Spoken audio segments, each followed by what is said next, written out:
Catherine is contemplating walking in there. She's explaining that there's no signage here telling kids. The cop just went by that way. Anybody, I missed that. There's nobody saying stay out, and the fence is all broken down. And she's proposing walking in there to show that any kid can do it at any time. So. Yeah, I mean. And I don't want her to, but she's threatening to do it after I leave. There is no. I mean. You can't get over all of that, can you? Safely? You could go around the end of it. I could do just like a kid will do it.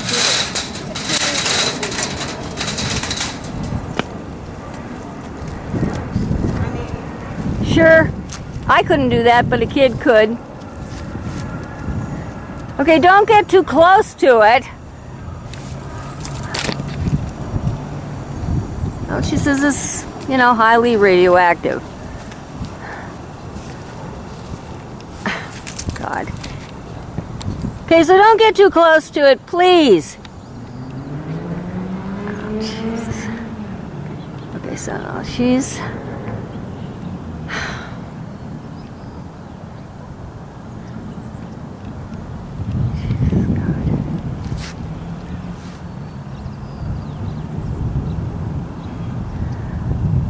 walking around it. She's just walking right around it. She's got more guts than I do. She's doing that to show that a kid, anybody unsuspecting, a homeless person who's trying to get to shelter on the other side, a kid who's unaware of the danger, and over here we have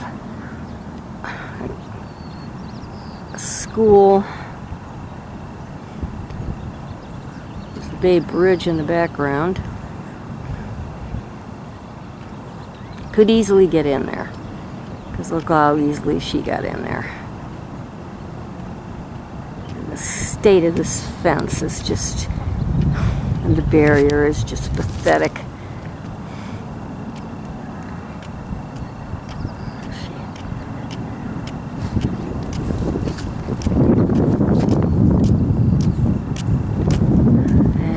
Okay.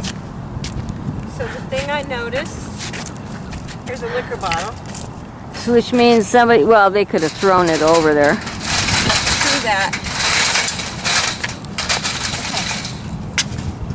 So one of my problems with this that I just saw is they said they needed to go underneath to take care of this problem. So I'm assuming that where the pavement isn't.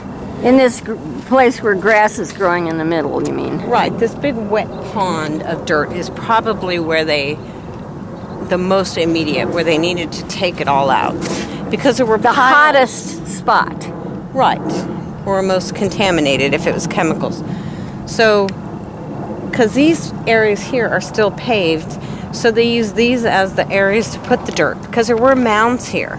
And they covered them with this thing called rhino snot. It's like a green coating that they can supposedly absorbs it, and then they roll that up. Now, what they do with that jelly afterwards, I don't know.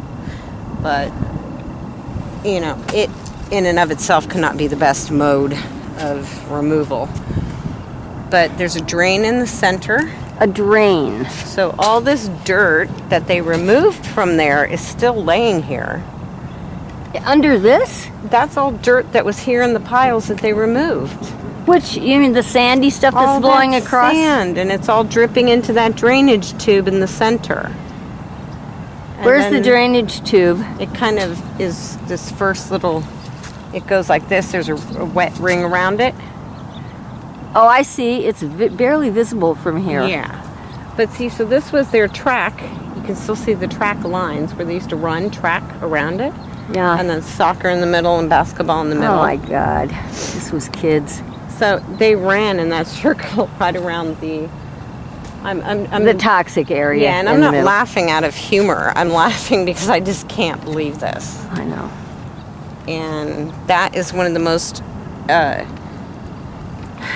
toxic. toxic buildings, I was told, when it had a fire in it. Which building are you pointing at now? The cream-colored abandoned one with the wooden boards, and that's Is that where, that's abandoned now? Yes, And and that's highly used by feral animals and squatters. In other So- words, homeless people looking for a place to stay. Right. Yeah.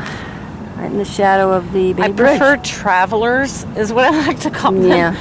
But the vernacular, I'll say it so everybody understands that these are people that are desperate to find a roof over their head, and they end up in these buildings and they have no idea what is going on under, and they're breathing. And hopefully they're not disturbed, because I understand that they need a place to live, but I want to disturb them and tell them why I don't want them there. It's not a matter of desirability of the person. It's more, they're going to die, and that's going to make it happen. And it's going to be sick. somewhere down the road, and they aren't going to know why, because it's going to be several years from now. And some of their sores that they've shown me look like possible MRSA, possible, just general, bacterial type of things. But for all I know, they could be lesions from coming into contact with something that I don't know they came in contact with, and they don't realize it. That's right. It's very difficult to track that population because they're not registered here. And they're all over the place. They're all over the city. I've talked to a number of homeless all over. people who have MRSA, and it's just Right. from having open sores from walking and having germs in there. But you're right. It could be affected by this type of contamination out here. Who knows? Right, and one of the That's what last you're points saying. I'd like to make in this area is, you see how low these buildings are, the school buildings, the ceilings?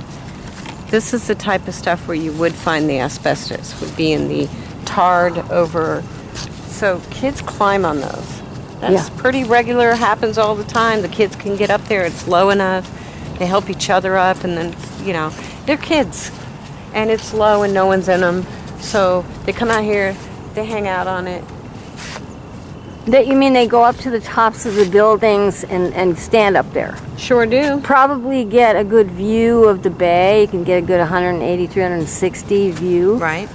And that's where all the asbestos is. And those are usually the asbestos and the tar, and things like what they used to the old pebble style. So they used like a sheeting that was most likely contained asbestos. That's what I've seen in evidence throughout the other parts of the island. Is it's usually, some of it is the tar with the pebble stuck in it, and then the asbestos is sticking out of it. So I'm fairly sure that also has it in up it. there. Okay, I'm going to go off.